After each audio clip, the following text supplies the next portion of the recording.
In number one, we have an equation with an absolute value, and so what we want to do is open up the absolute value. So here we have an absolute value equal to a number. So we reason that if 3x minus 2 is equal to 7, then we will get a solution. Or if the inside is equal to negative 7, then the absolute value will be 7 as well. So another equation, when we open up absolute values, is 3x minus 2 equal minus 7. So if this is equal to 7 or minus 7, we will get a solution. So we solve both of these. Okay, here we're just going to add 2 to both sides, solve in the usual way. And we have 3x is equal to 9, and divide by 3.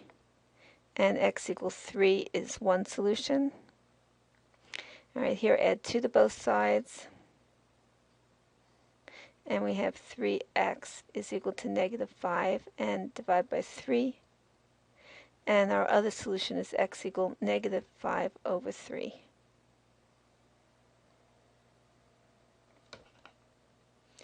In number 2, we will first get the equation in the same form as number 1. Let's subtract 2 from both sides. All right, so let's do that.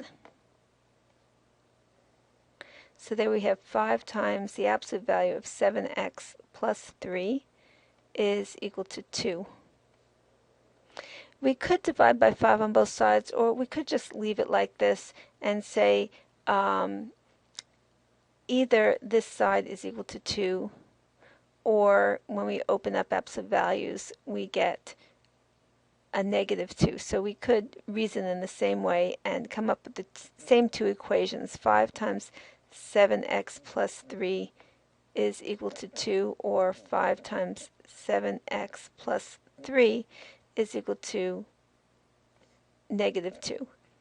All right, so those are our equations. Let's multiply through by 5. Okay, subtract 15 from both sides.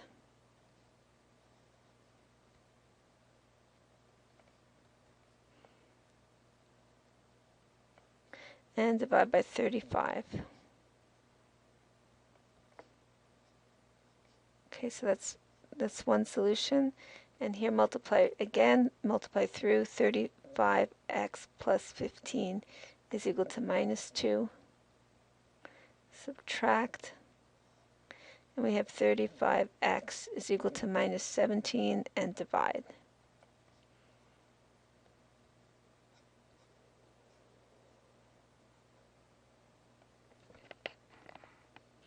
In number 3, we open absolute values. Again, in a similar way, the way we reason it, we say either 2x plus 1 could be equal to 3x minus 9, or one could be the negative of the other.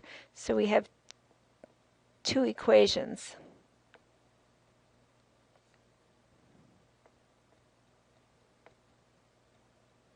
Make sure that that negative sign is outside a set of parentheses. Okay, because it applies to the entire 3x minus 9. And now we just solve both equations. Let's subtract 2x from both sides. Add 9 to both sides, and we have x is equal to 10. That's one solution. Here, start by opening parentheses. All right, let's add 3x to both sides. Subtract 1. And divide by 5.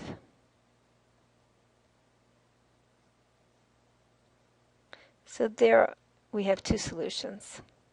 Okay, now like it says here, this is the case where we must check our answer, where we have some expression with x in absolute value, and on the right-hand side, another expression with x.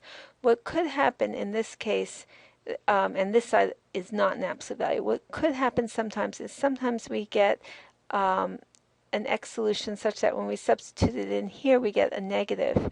So we end up with a positive equal to a negative. So that's when we have to check our answer.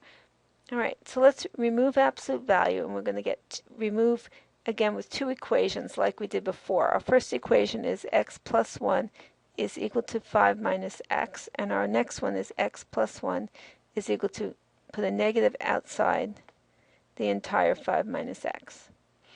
All right, and let's solve both. So here let's add x to both sides, subtract 1 from both sides, and divide by 2. All right, so that's one solution, x equal 2, and we'll check that one. All right, let's open parentheses here in the second equation, minus 5 plus x. Make sure you multiply both by that negative.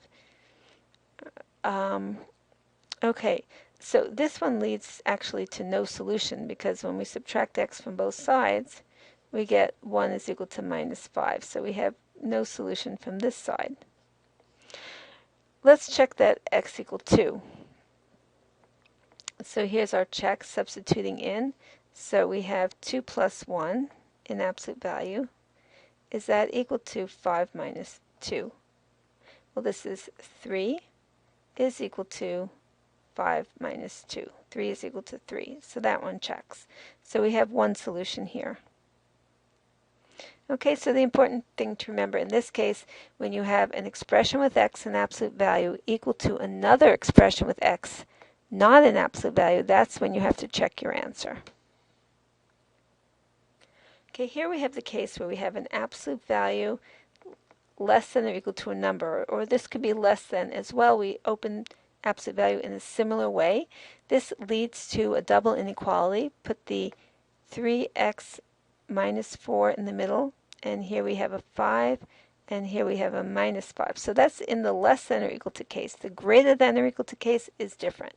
We'll see that in the next example. And we get this double inequality, and we solve in the usual way. We'll add 4 to all three sides.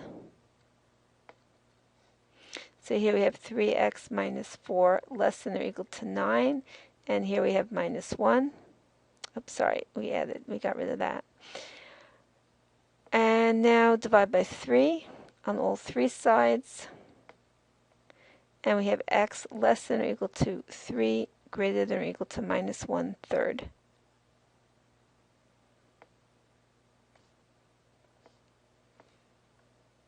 In number 6, we have the greater than case, and this opens up differently.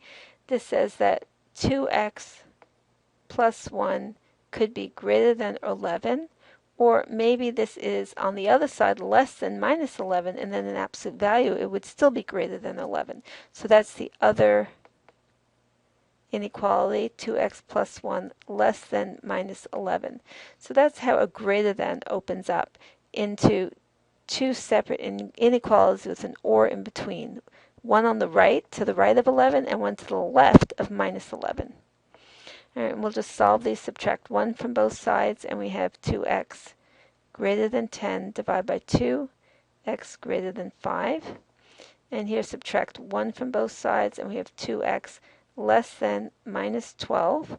Now divide by 2, x less than minus 6, and this would have an or in between.